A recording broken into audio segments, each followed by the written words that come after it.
Bom, nós vamos entrar no parágrafo, nem sei o número dele, mas enfim, é o primeiro da página 288 em português. Pois a ciência experimental não se define tanto pela quantidade a que efetivamente se aplica, mas pela medida que introduz no real. Real não é realidade, eu já mostrei isso para vocês, lá desde aquela história do vaso de flores, né? O vaso, as flores para baixo e tal. Se eu der um piquezinho naquele vaso, uma trincadinha, eu já alterei o real, um pouquinho.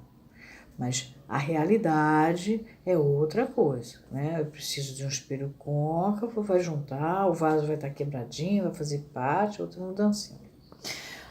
Outra coisa, bom, vocês não podem se esquecer, o real é aquilo que não cessa de não se escrever. O real o tempo inteiro ele está em movimento. Daí que Lacan diz que os deuses gregos são da ordem do real. Outra coisa importante, Lacan tinha noção da quarta dimensão, trabalhava com o chinês. Ele não sabia as branas têm 11 dimensões. Então eu não estou dizendo que ele é um homem tão desatualizado. Apenas ele trabalha com exemplos, às vezes, que eu não vou usar. Por quê? Porque são de uma época, são datados.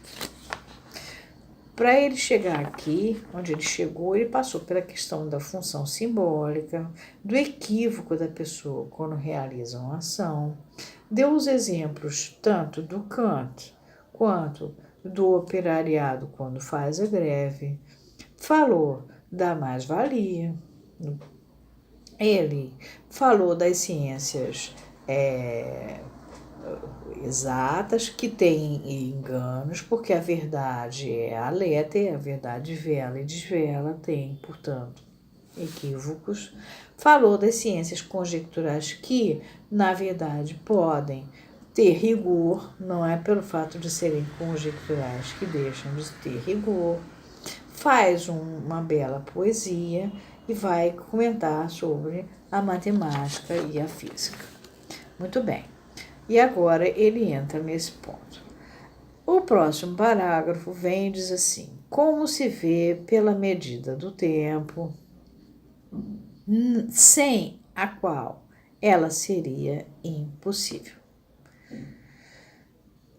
O relógio de Huygens, o único a lhe conferir sua precisão, é apenas o órgão realizador da hipótese de Galileu sobre a equigravidade dos corpos, ou seja, sobre a aceleração uniforme que confere sua lei por ser a mesma a toda queda. Aí é o seguinte, eu não vou falar do relógio de Huygens. Vocês comprem o universo numa casca de nós, do Hawking, ou o tecido do cosmos, do Brian Greene. Eu acho que vocês devem começar a ler outras ciências que fazem parte da nossa realidade, da nossa vida. O nosso analisante atualmente, ele fala na internet o tempo inteiro. Isso não existia no mundo do Lacan. A questão do tempo do nosso analisante hoje é outra. Então, tem certas coisas aqui que isso não tem nada a ver com o fato dele ser barroco, não está recuperando a arte antiga e trazendo a opulência da coisa barroca, não, simplesmente Lacan está com um conhecimento de época datado que ele tinha, inclusive ele fala que os parágrafos foram reescritos. Esse e esse que eu acabei de ler foram reescritos em 66. Então, o que ele tinha para oferecer em 66 era isso. A gente, psicanalista, tem que se atualizar em física, em mecânica quântica.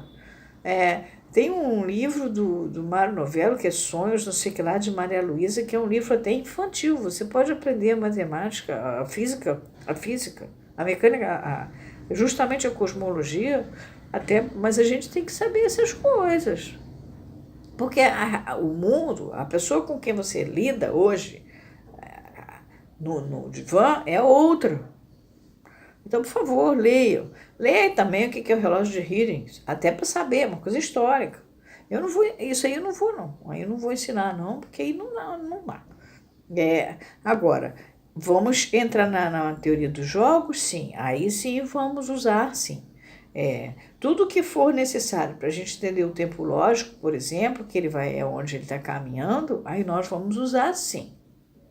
Agora, bobagens assim de uma época que ele está citando, um exemplo, né? Por exemplo, ora, é divertido salientar que o aparelho, qual aparelho? O do Galileu, foi concluído antes que a hipótese, qual a hipótese? A do Galileu, daí que a gravidade dos corpos pudesse ser confirmada pela observação e que, em vista disso, ele tornou inútil no exato momento, ele a tornou inútil no exato momento em que lhe ofereceu o instrumento de seu rigor.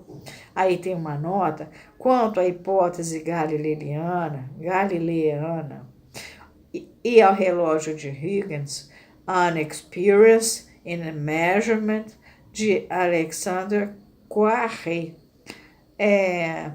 Proceedings of the American Philosophical Society, volume 27, abril de 1953. Quer dizer, a gente está tratando coisas, exemplos antigos, é como se ele falasse do jogo de futebol que aconteceu do Paris Saint-Germain. Eu não sei se já existia esse time na época. Essa eu não vou pegar. Essa vocês pegam, aí também, isso não vai fazer a menor diferença para vocês entenderem psicanálise. São exemplos que ele está dando e não vai enriquecer, porque não estou indo buscar lá a palavra, que nem imago, por exemplo, que eu tive que pegar da borboleta para vocês entenderem de onde vem. Aí, nesse ponto, não. É como o último vídeo que eu tive que acertar, porque o filósofo reclamou com razão, eu pensei que eu tinha sido claro. Isso não, mas no próximo sim a questão, porque vai entrar em teoria dos jogos, e aí teoria dos jogos já vem desde o castelo de Al-Azhar lá atrás, já é um negócio bastante antigo. Aí sim a gente vai entrar assim, mas aí já é outro parágrafo, tá? Quando for coisa pontual da época dele, eu não vou entrar. Aí é ele dando exemplo, não tem como.